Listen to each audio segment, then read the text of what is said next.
성삼위 하나님께서 임재하시는 이 시간, 다 같이 영과 진리로 하나님께 예배 드리겠습니다.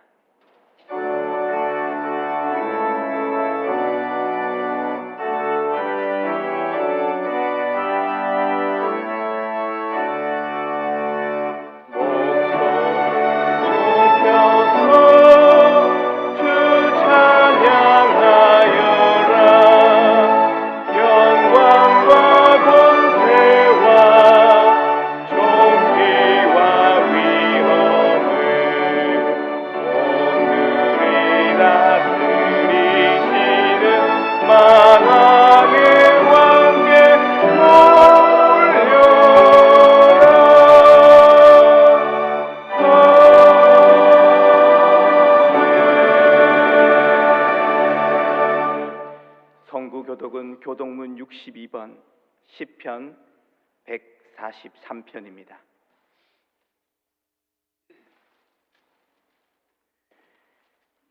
여호와여, 내 기도를 들으시며 내 간구에 귀를 기울이시고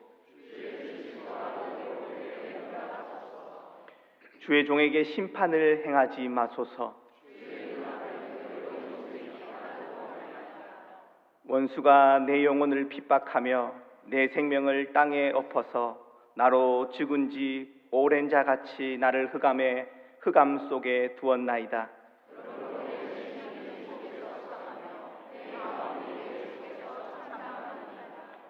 내가 옛날을 기억하고 주의 모든 행하신 것을 읊조리며 주의 손이 행하는 일을 생각하고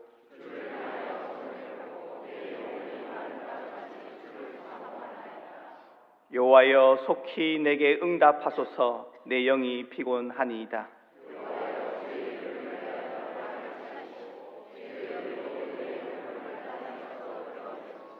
주의 인자하심으로 나의 원수들을 끊으시고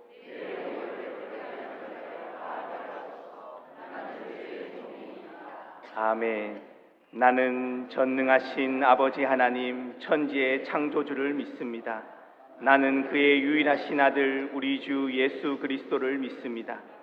그는 성령으로 잉태되어 동정녀 마리아에게서 나시고 본디오 빌라도에게 고난을 받아 십자가에 못 박혀 죽으시고 장사된 지 사흘 만에 죽은 자 가운데서 다시 살아나셨으며 하늘에 오르시어 전능하신 아버지 하나님 우편에 앉아 계시다가 거기로부터 살아있는 자와 죽은 자를 심판하러 오십니다.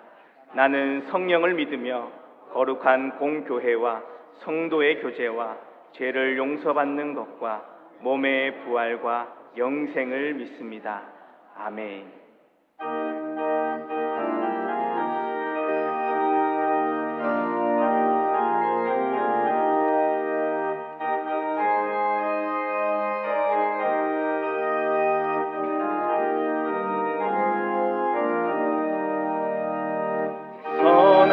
목자 되신 우리 주 항상 인도하시고 푸른 풀밭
사랑 베푸사 나아가게 하소서.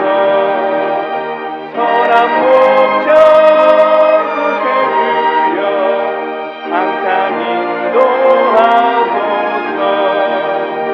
선한 목적 구세주여 인도하소서.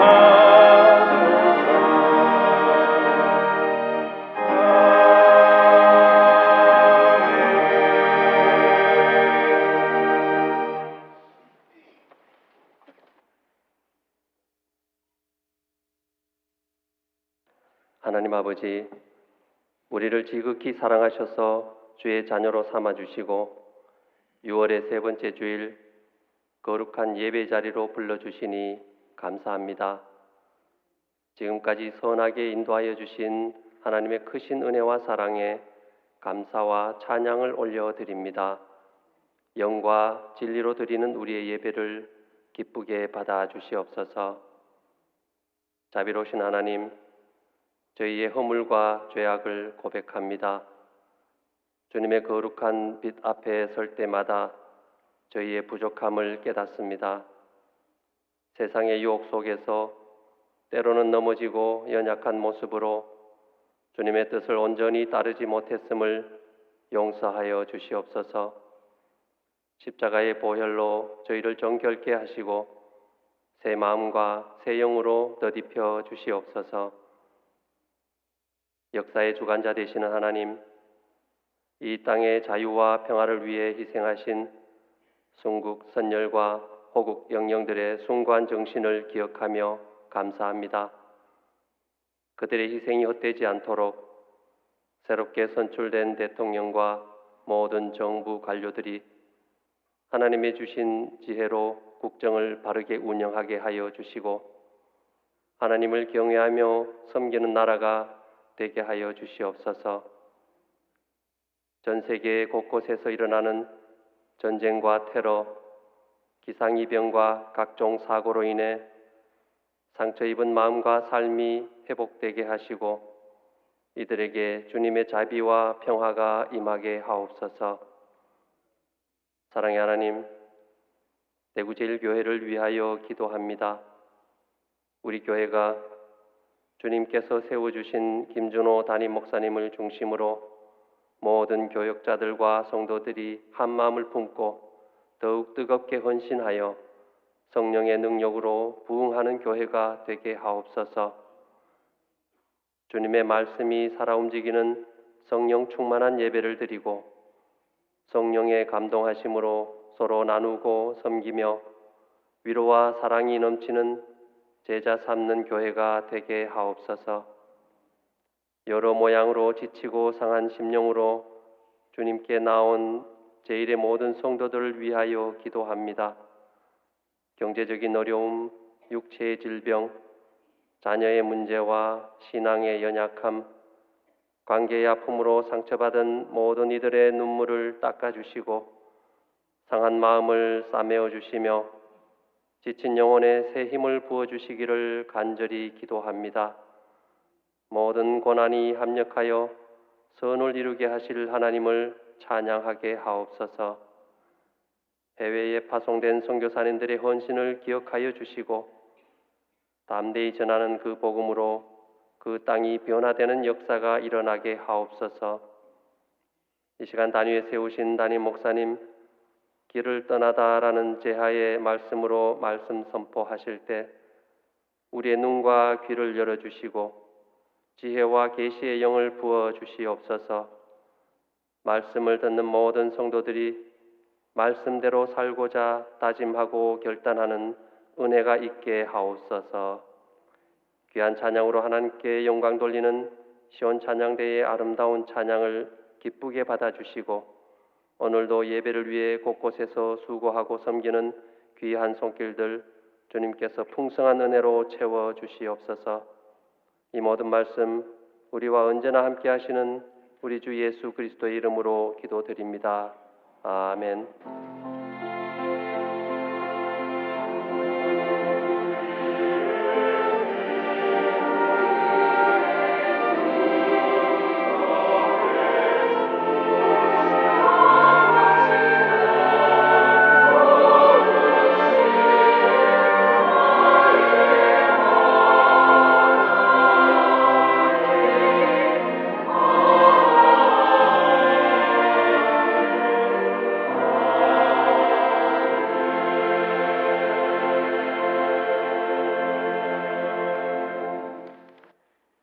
소식을 전해드리겠습니다. 오늘 본교회 처음 오신 분들을 주님의 이름으로 환영합니다.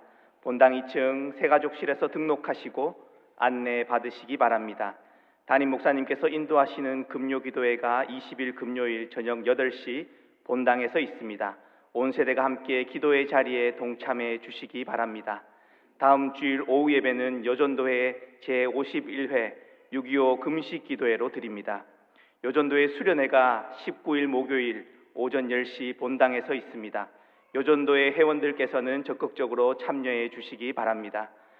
결혼 광고입니다. 김철우 피택 장로님과 박선미 피택 권사님의 장녀 김지연 양의 결혼 예식이 21일 토요일 오후 5시 30분 호텔 수성에서 있습니다. 필리핀에서 사역하시는 천홍백 선교사님께서 방문해 주셨습니다. 인사하실 때 박수로 환영해 주시기 바랍니다.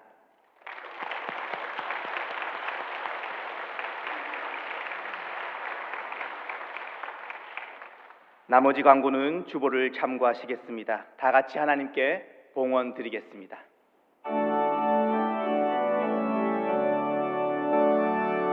내게 있는 모든 것을 아낌없이 드리네. 사랑하고 의지하며 주만 따라 살리라. 주께 드리네. 주께 드리네. 사랑하는 구주 앞에 모두 드리네.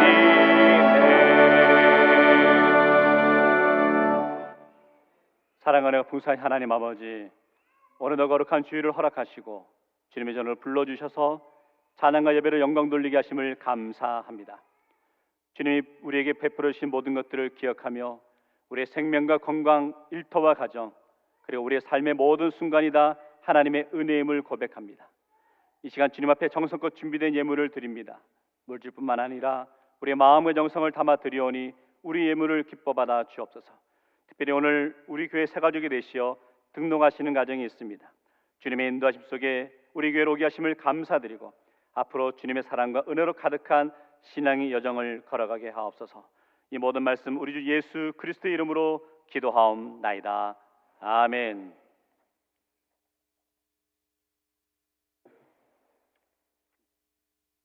먼저 우리가 이 시간 축하할 분들이 계신데요. 저희 6주 교육을 마치고 새롭게 등록하시는 분이 계신데 우리 송병애 성도님 감사합니다. 우리 박수하겠습니다. 감사합니다. 감사합니다. 들어가시면 되겠습니다. 그리고 여러분들이 다 들으셨겠지만 오늘 이혜리가 첫 이제 예배 출석에서 함께 축복하며 기도하는 시간을 가지려고 합니다.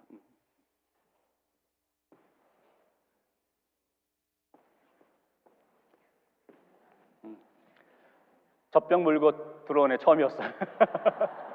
우리 이해를 위해서 제가 잠깐 엄마 이쪽으로 오시고 함께 같이 기도하시겠습니다. 하나님 아버지 참 감사합니다. 사랑하는 이혜리가 2025년 3월 20일 엄마의 뱃속에 건강하게 태어나게 하심을 감사합니다. 하나님 이혜리가 태어나면서 좋은 아빠, 좋은 엄마 만남의 축복을 허락하심을 감사하고 무엇보다 믿음의 가정에서 태어나게 하신 것이 하나님이 이혜리에게 베풀어 주신 가장 큰 은혜임을 믿고 고백하게 하심을 감사합니다. 앞으로 이혜리가 자라나면서 하나님과 사람들에게 칭찬받고 인정받는 귀한 딸이 되길 원합니다.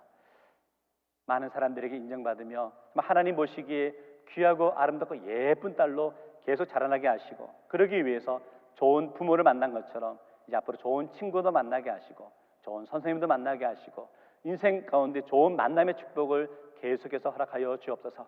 이혜리가 살아가는 인생 가운데 때로는 힘들고 어려운 순간도 있겠죠. 그러나 아빠 엄마의 그 눈물의 기도를 기억하게 하여 주시고 이혜리의 삶의 모습에서도 하나님이 인도하시는 그 발걸음을 믿음의 발걸음을 걸어가서 앞으로 이혜리를 통하여서 이 가정과 가문과 민족과 열방이 복을 받는 역사가 나타나게 하여 주시고 우리 대구제의 모든 성도들이 우리 모든 어르신들이 우리 이혜리를 우리 믿음의 자녀로 함께 기억하며 고백하며 중보하며 나아갈 수 있도록 은혜 허락하여 주옵소서. 예수님 이름으로 축복하며 기도하옵나이다.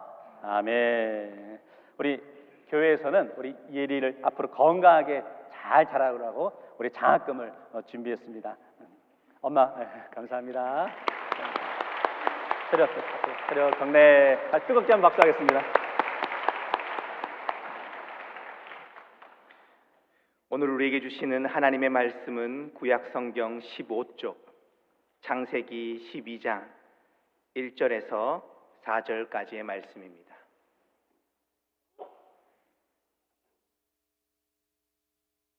말씀을 봉독하겠습니다. 여호와께서 아브라함에게 이르시되 너는 너의 고향과 친척과 아버지의 집을 떠나 내가 내게 보여줄 땅으로 가라. 내가 너로 큰 민족을 이루고 내게 복을 주어 내 이름을 창대하게 하리니 너는 복이 될지라. 너를 축복하는 자에게는 내가 복을 내리고 너를 저주하는 자에게는 내가 저주하리니 땅의 모든 족속이 너로 말미암아 복을 얻을 것이라 하신지라. 이에 아브라함이 여호와의 말씀을 따라갔고 롯도 그와 함께 갔으며 아브라함이 하란을 떠날 때에 75세였더라. 아멘.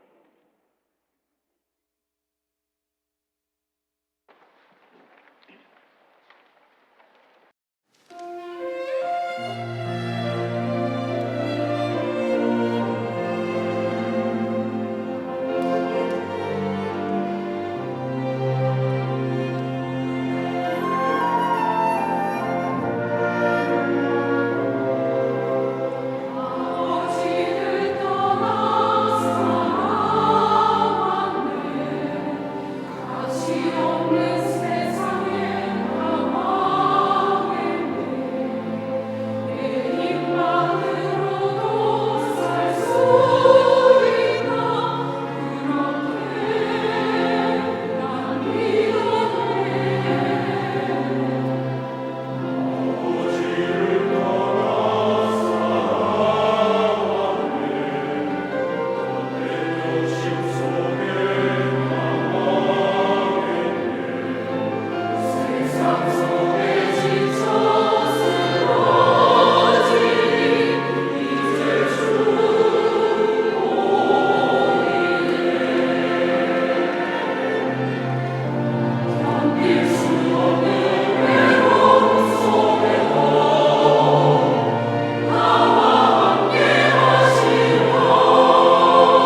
귀한 찬양대 귀한 찬양 감사합니다. 우리 말씀 나누기 전에 우리 앞뒤 자로 서로 사랑합니다 인사하겠습니다.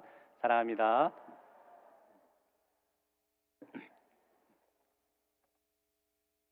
사랑하는데 가운이 바뀌니까 더 화사하고 더 아름답게 보여집니다.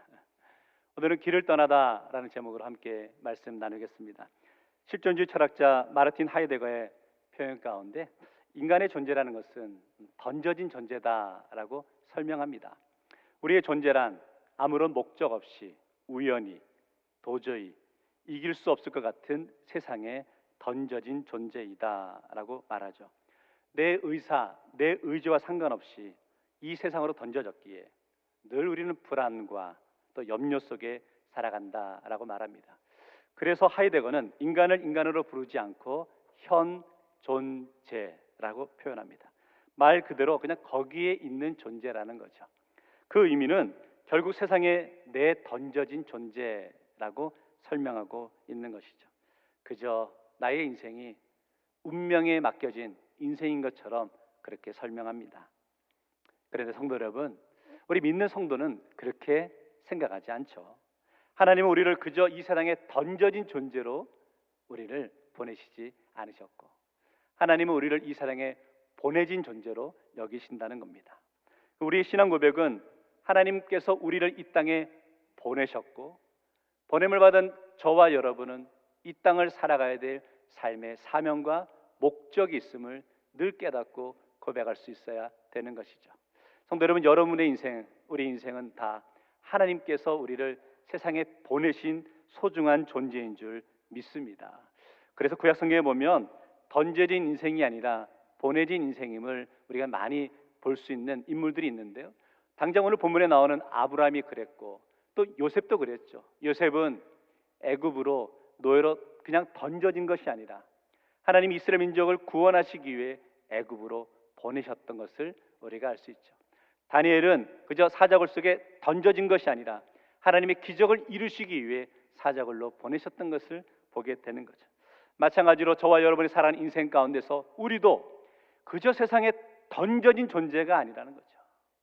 그저 운명처럼 살아가는 인생이 아니라는 거죠. 하나님이 우리를 삶의 자리에 보내셨다는 거예요. 그 보냄의 자리에서 우리가 감당해야 될 사명이 있는 것이죠.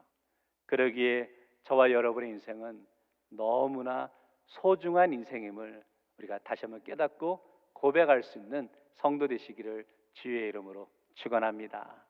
오늘 말씀은 길을 떠나다라는 제목으로 정해 보았는데요. 우리가 어떤 길을 간다는 것은 때로는 설렘이 있고 또 즐거움이 있습니다. 그러나 한편 새로운 낯선 곳에 가지 못하는 그 불안함이 있죠. 왜? 낯선 곳에서 내가 잘 적응할 수 있을까라는 불안함도 있고, 또 한편으로는 내가 지금 누리고 있는 것들이 참 많이 있는데 이것을 놓고 내려놓고 새로운 곳에 가려니까 머뭇거리게 될 때가 있는 것을 보게 되는 거죠.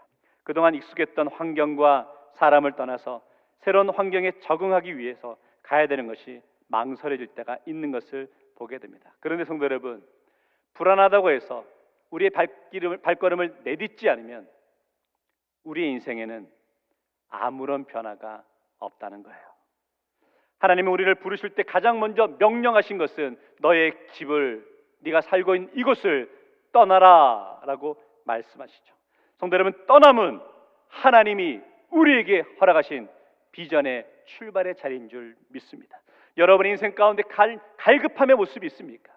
무엇인가 이루고자 하는 소망이 있으시냐는 거예요.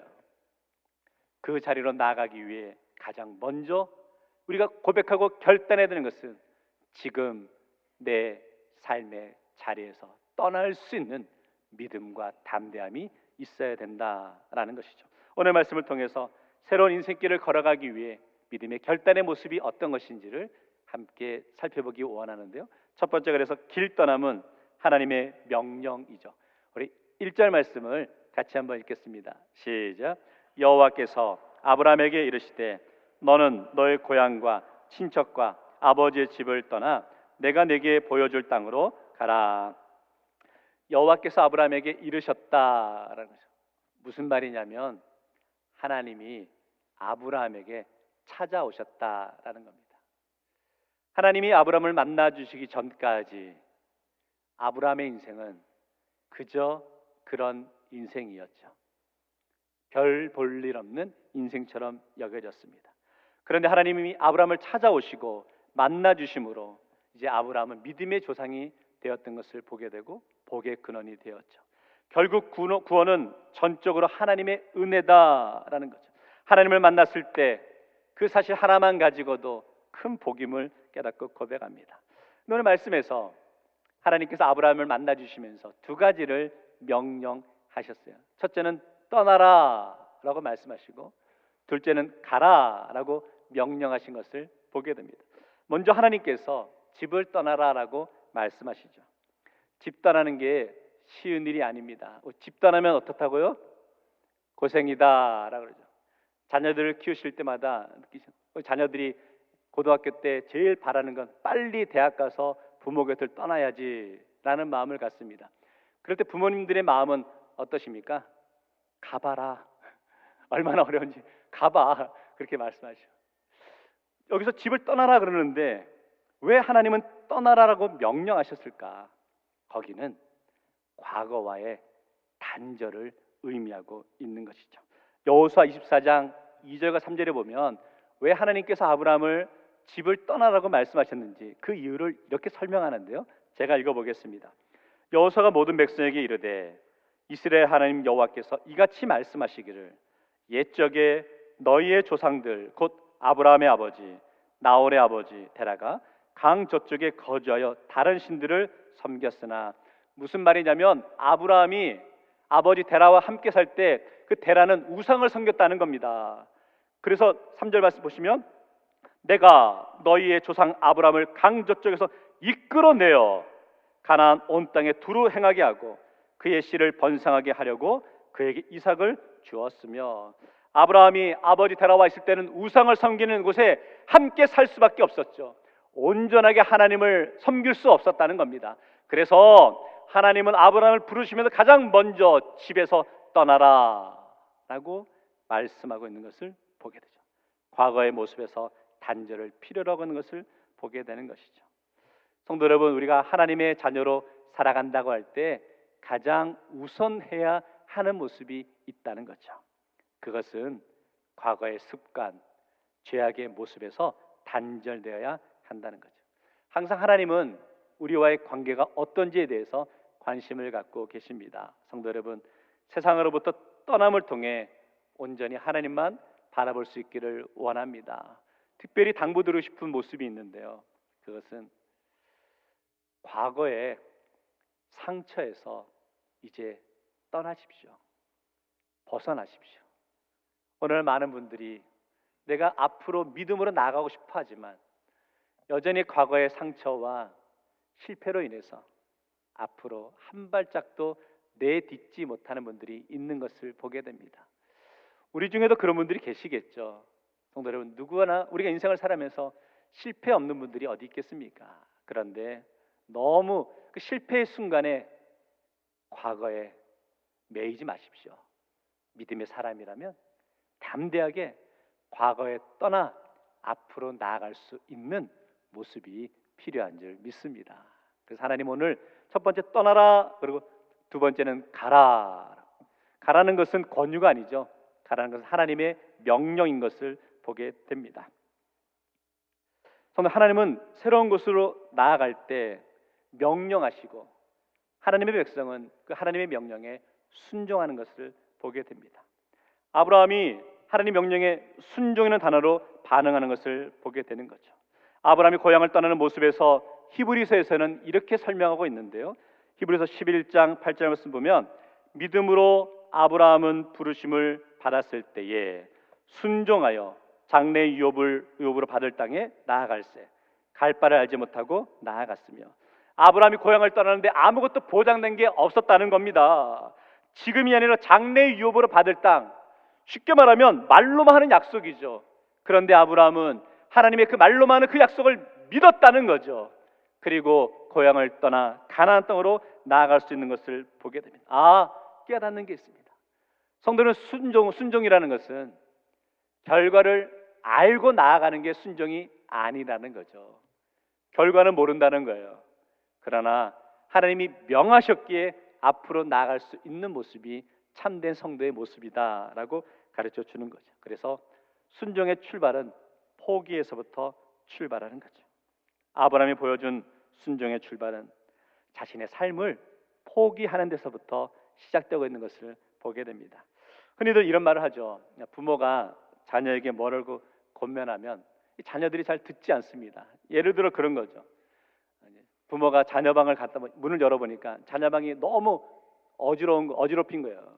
막 더러운 거예요. 그래서 엄마가 말하죠. 야, 방 청소 좀 해라고 자녀에게 말합니다. 그러면 자녀들이 대부분 뭐라고 대답할까요? 하긴 하는데 언제 한다 그래요?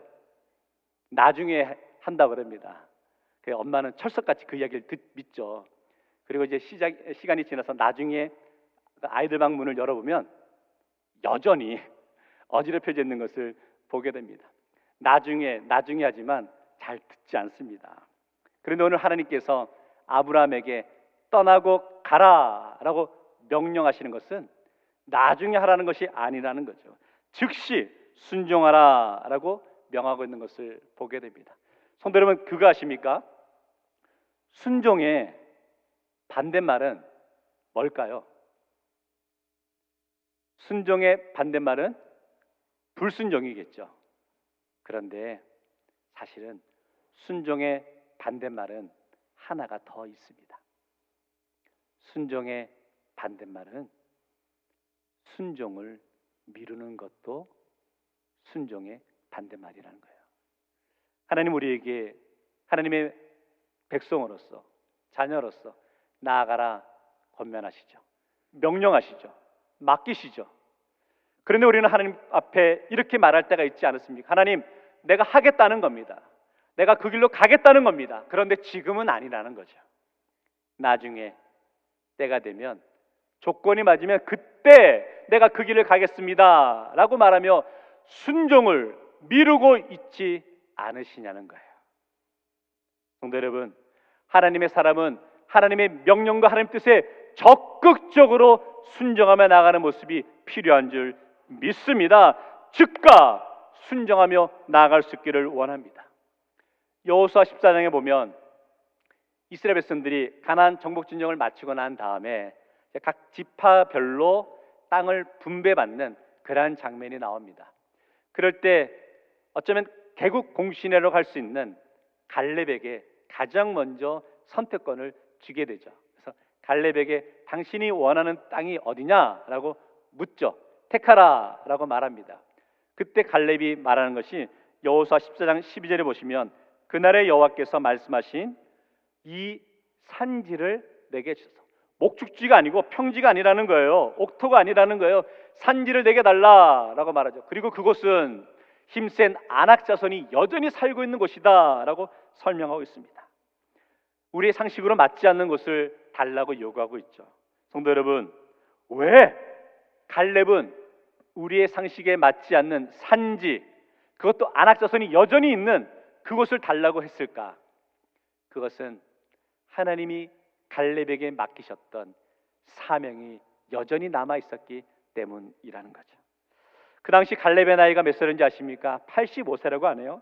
10절에 보니까 오늘 내가 85세로 돼. 갈렙의 나이가 85세라는 겁니다. 어쩌면 육체적으로 보면 조금은 쇠약해질 수 있는 그러한 연령대가 아닐까요? 그런데 갈렙은 이렇게 고백합니다. 11절 말씀은 같이 읽습니다. 시작. 모세가 나를 보내던 날과 같이 오늘도 내가 여전히 강건하니 내 힘이 그때나 지금이나 같아서 싸움에나 출입에 감당할 수 있으니. 여전히 강하다 그러고 여전히 싸울 수 있다라고 말합니다. 성도 여러분, 우리끼리 한번 얘기해 봅시다.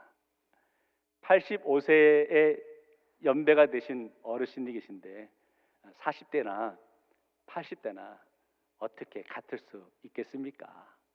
조금 몸이 불편한 부분도 있고 예전만 같지 못하다라고 여기는 부분도 있겠죠.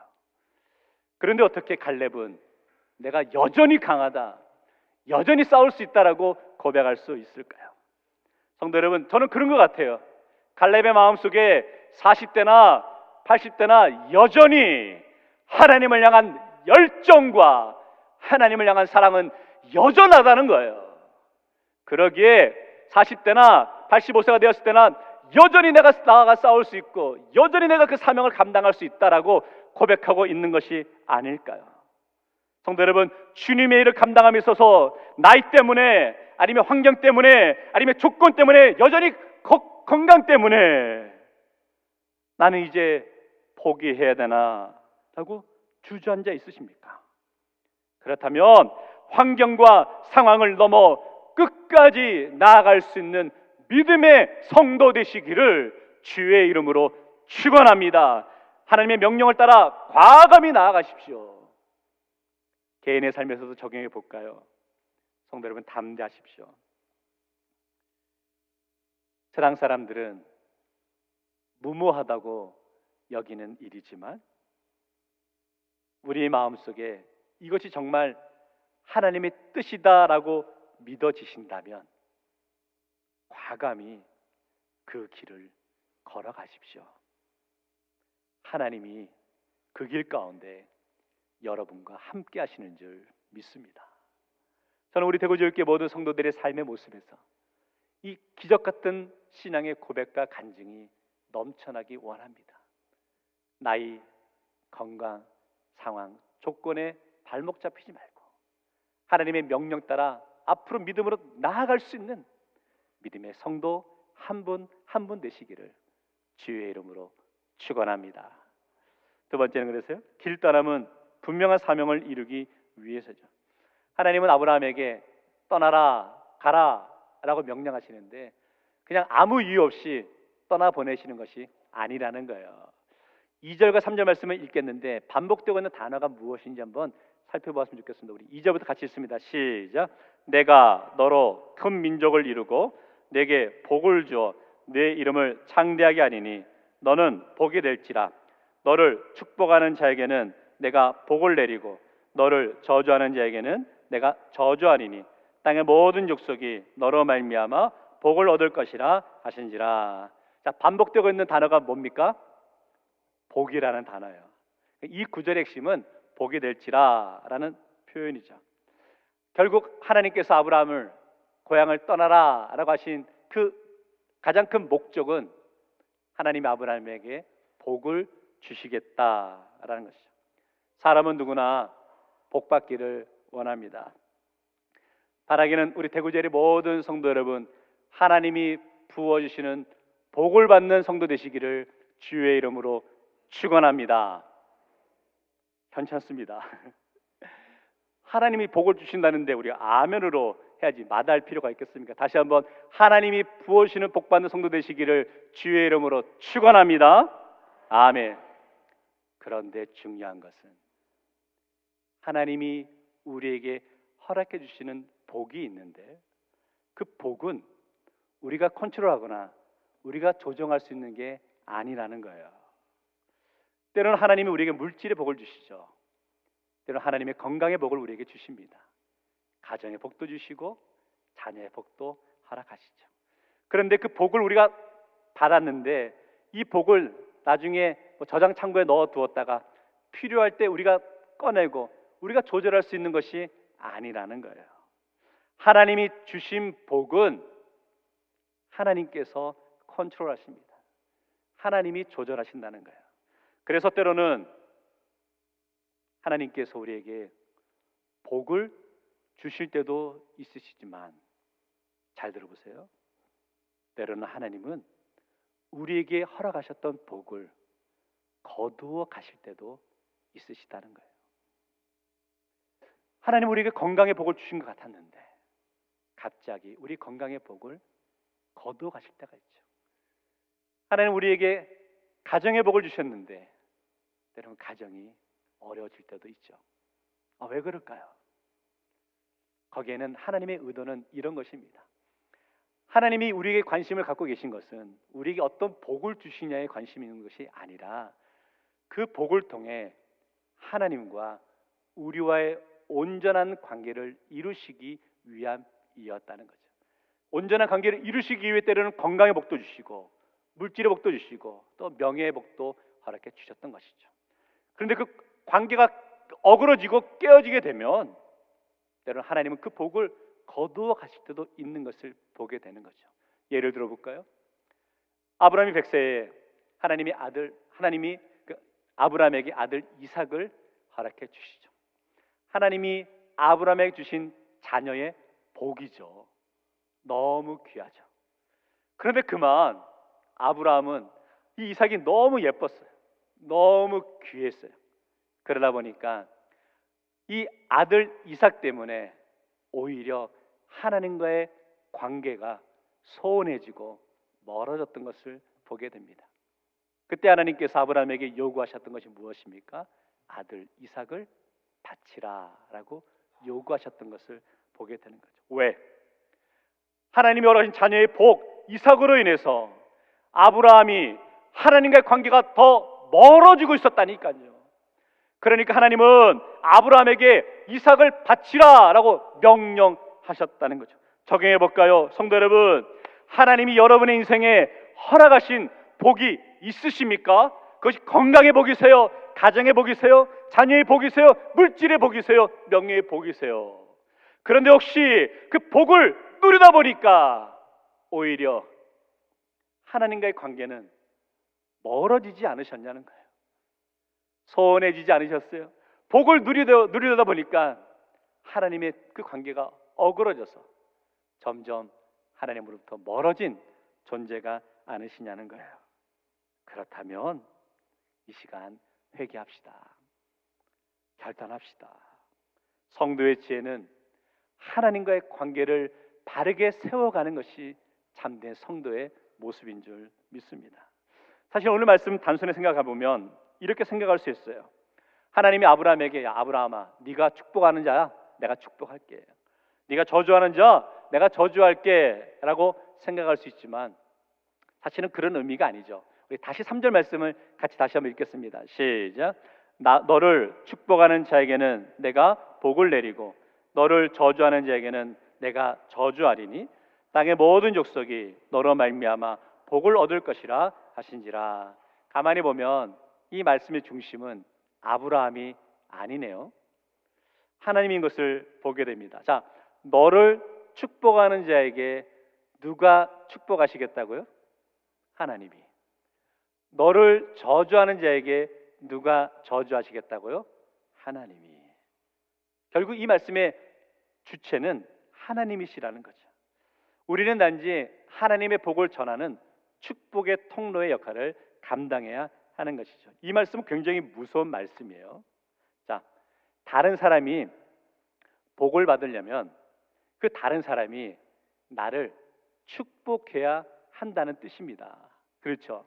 자, 그러면 다른 사람이 나를 축복하려면 내가 다른 사람에게 어떻게 행동하고 어떻게 말해야 할까요? 다른 사람이 나를 축복할 만한 행동과 말을 해야 되지 않을까요?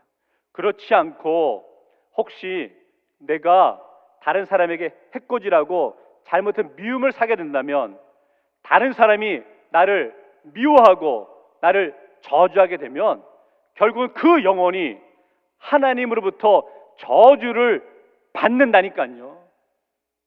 성도는 두렵지 않으세요? 우리가 복의 근원이 되기를 원하십니까?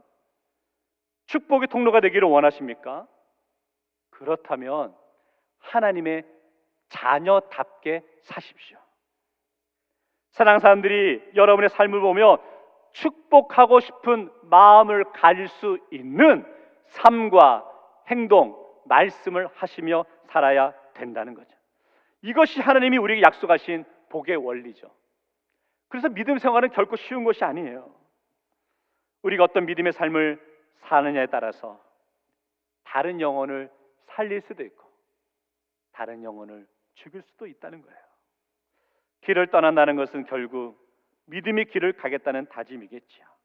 이 시간 하나님이 우리에게 부어주시는 복을 세상 속에 나누며 나아갈 수 있는 축복의 통로가 되시기를 주의 이름으로 축원합니다. 결국 오늘 말씀에 보면 하나님의 명령 따라서 이제 아브라함이 고향집을 떠나게 되는데 그 떠나게 되는 결정적인 이유를 4절 말씀에 이렇게 설명합니다. 이에 아브라함이 여호와의 말씀을 따라갔고, 아브라함이 고향을 떠나는데 그냥 간 것이 아니라 여호와의 말씀에 따라갔다라고 표현합니다. 하나님이 말씀하신 분명한 목적지를 향해 나아갔다라는 것이죠. 그런데 우리 인생은 방랑자 인생이 아니라는 거예요. 막연한 인생이 아니라는 거예요. 우리는 하나님의 음성을 듣고 하나님 명령하신 말씀하신 그 길로 향해 나아가는 순례자의 인생을 살아가야 된다라는 것이죠. 자, 그러면 아브라함이 하나님의 말씀을 믿고 나아가는데 어떻게 그는 담대하게 나아갈 수 있었을까? 아브라함에게는요, 그의 믿음의 확신이 있었어요. 어떤 확신이냐면 이런 거죠. 지금 하나님이 아브라함에게 약속하신 것은 아브라함을 어디로 보내겠다는 약속이 아니었습니다. 지금 하나님께서 아브라함에게 약속하신 것은 네가 어디로 가든지 내가 너와 함께 하겠다라는 약속이었다는 거죠. 성도 여러분, 여러분이 지금 어디로 가든지 무슨 일을 만나든지 하나님이 여러분과 함께 하시는 줄 믿습니다. 이 확신이 있기 때문에 우리는 어떤 상황 속에서도 담대하게 나아갈 수 있다는 거죠. 자, 우리가 하나님의 약속을 믿고 나아갈 때 아브라함의 인생이 이러했다라고 아브라함의 별명이 지어졌는데 야고보서 2장 23절에 이렇게 고백합니다. 이에 성경에 이른바 아브라함이 하나님을 믿으니 이것을 의로 여기셨다는 말씀이 이루어졌고 그는 하나님의 벗이라 칭함을 받았으니, 하나님의 벗, 하나님의 친구다라는 이야기를 들었다는 거죠. 성도 여러분, 아브라함은 하나님의 약속 때문에 고향을 떠났습니다. 친구를 버렸습니다. 인간적으로 모든 것을 다 내려놓고 고향을 떠났죠. 그런데 아브라함은 믿음으로 고향을 떠났더니 그의 인생에 가장 소중한 친구를 만나게 되었습니다. 그 친구가 바로 하나님이셨죠. 지금 여러분의 친구는 과연 누구이십니까? 오늘 우리 인생에, 우리 삶 속에서 영원한 친구 되시는 하나님을 붙들고 나아갈 수 있는 삶이 되기 원합니다. 하나님이 여러분과 함께 하십니다. 하나님이 여러분의 인생을 책임져 주십니다.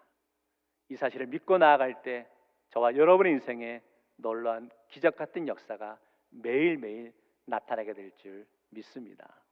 오늘 말씀 정리하겠습니다. 아브라함이 가는 길에 하나님께서 함께 하십니다.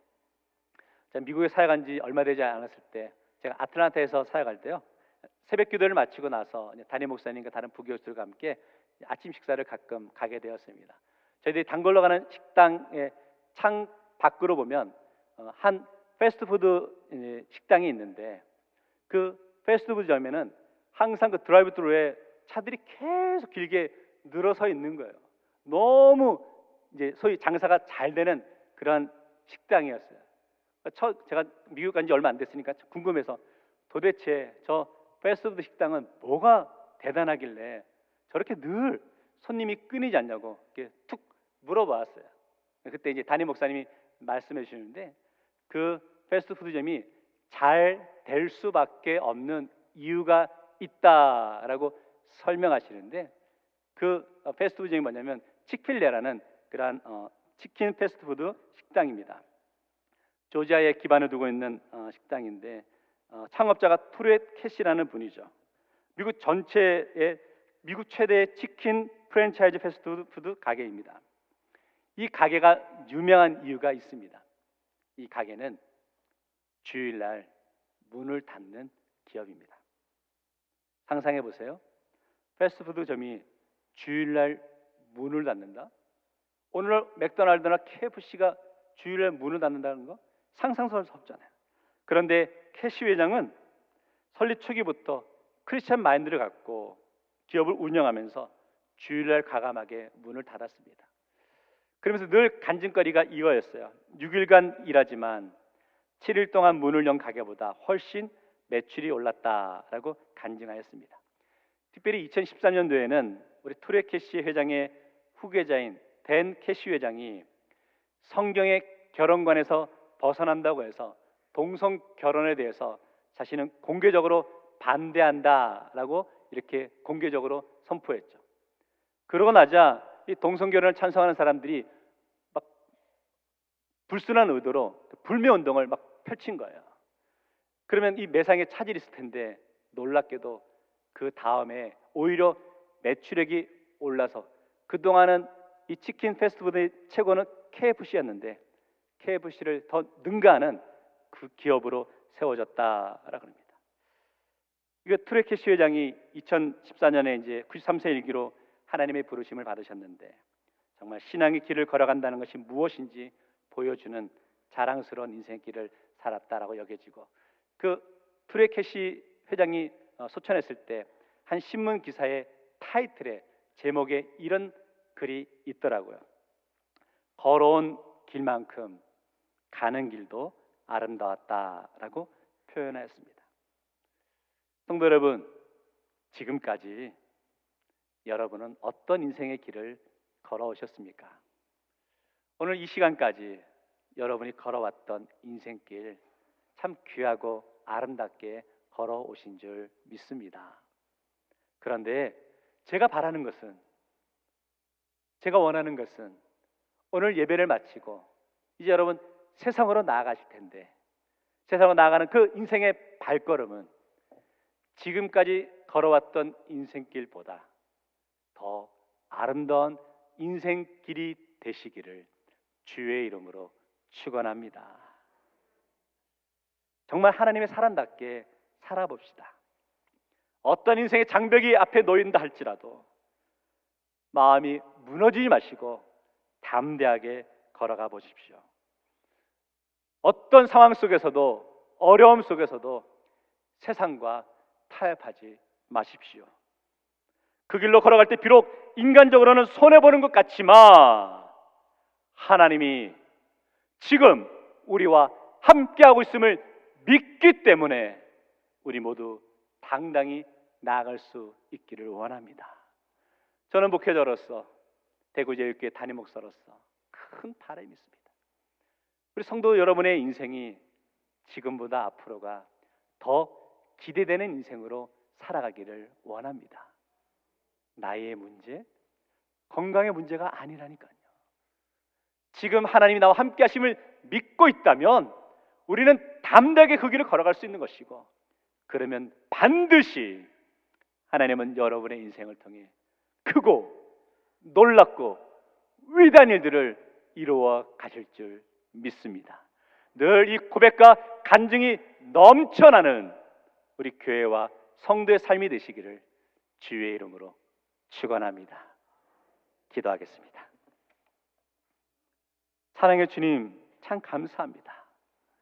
오늘 하나님이 아브라함에게 떠나라 가라 라고 명령하실 때 아브라함 하나님 말씀을 믿고 순종하며 과감히 고향을 떠나 가나안으로 나아가는 그 말씀을 묵상해 보았습니다.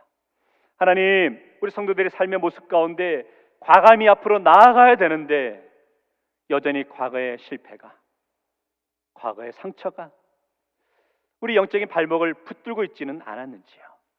이제 그 모습들을 과감히 뿌리치고 담대히 앞으로 나아가서 지금까지 살아왔던 인생도 아름다웠지만 앞으로 살아갈 인생이 더 아름답게 고백되어지는 우리 믿음의 성도 한 사람 한 사람 될 수 있도록 인도하여 주시고, 우리 대구제일교회는 이러한 신앙의 고백과 간증이 끊이지 않는 믿음의 공동체 될 수 있도록 은혜 허락하여 주옵소서.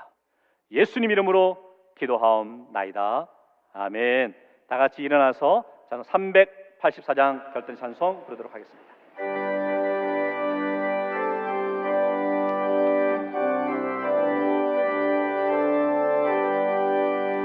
나의 갈 길 다가도록 예수 인도하시니 내 주와 내 인생 긍휼 어찌 의심하리요. 믿음으로 사는 자는 하늘 위로 받겠네. 무슨 늘 만나든지 만사 영광하리. 무슨 일을 만나든지 만사 형통하리라. 나의 갈 길 다가도록 예수 인도하시니 어려운 일 당한 때도 족하니 해주시네. 나는 심히 고단하고 영원히 가라라. 나의 허회 반석에서 샘물 나게 하시네. 나의 허회 반석에서 샘물 나게 하시. 나의 갈 길 나가도록 예수 인도하시니 그의 사랑 어찌 큰지 말로 할 수 없도다. 성령 감화 받은 영혼 하늘 날아갈 때에 영영 부를 나의 찬송 예수 인도 영영 부를 나의 찬송 예수